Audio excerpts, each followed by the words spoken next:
Hi mga Lods, for today's video po tatalakayin po natin ng kung saan nga ba yung party ng babae na talaga namang malakas mael ang isang babae. Pero bago yan, kung hindi pa nga po subscribers, click mo na po muna yan. Maraming salamat. God bless po. So alam nyo Lods, no, kami mga babae, meron talaga kaming parts ng katawan. Talaga nga naman kapag nadampian o nahimas ng isang lalaki, napakalakas ng el namin, no, para kaming sinisilaban, no. Ano na nga ba yung parts na yun, no? Number 1, likod, no. Ang likod po ng babae Lods, no, maniwala kayo sa hindi, no. Lalo na kung walang damit yan, no. Subukan ninyo, Lods, no, kapag po kayo ay nakahiga, magkatabi kayo, no, halikan mo yung likod, no. Kahit himas lang o kahit hininga mo lang, ang babae parang ano yung gumaganon-ganon, no. Oo, no, kahit hininga mo lang, lalo, Lods, kung 1 week na kayong walang bembang, no, o kaya medyo matagal na, ang babae kapag kahit hininga mo lang yung likod, no, hingahan mo lang yung likod niya ng parang hangin ng ilong mo, no, ang babae niya parang hindi mapakali. Oh, namamasa ka agad, no? Kasi po, ewan ko kung bakit ganun, Lods, no? Malakas po talaga ang L namin pagdating po sa likod. So, lalo na, no, kung ang lalaki, kunyari, yun, no? Natutulog na yung babae, ending kayong mga lalaki, no? Bigla ninyong hinimas o hinalikan yung likod namin, no? Ang babae magigising talaga.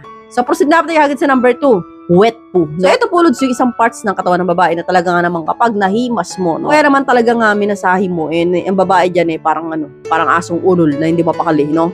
Parang ginawa mo kunwaring yung nagmamasa ka ng tinapay. Ganun, no? Yung dalawang monay na yan, no? Kapag talagang minasahe mo, yung dalawang bilog na yan, ang babae talagang hindi mapakali. Parang nabubuhayan ng dugo yung babae dyan, no? Biglang nag-iinit. So, ganun po yung paramdam ng babae kapag po yan ay nahimas o nahalikan ng isang lalaki. So, proceed na tayo agad sa number 3. Batok. So, ito po, Lods, no? Kapag ang babae, no? Gusto ninyong ngayain magbembang, no? Napakasimple. Dito nyo nahalikan sa batok, no? Ang babae, hindi dyan hihindi. Hindi tatanggi ang babae kapag po yan ay nahalikan sa batok, no? Kahit hininga. No, totoo po yan, Lods, no? Ang babae, malakas po mael dyan, no? Kapag po ang lalaki nasa likuran namin and then nandito, no? Lalo na naginanon yung buhok, okay, nakatali. Dito, no? Dampi-dampi mo na ng konting halikan nako.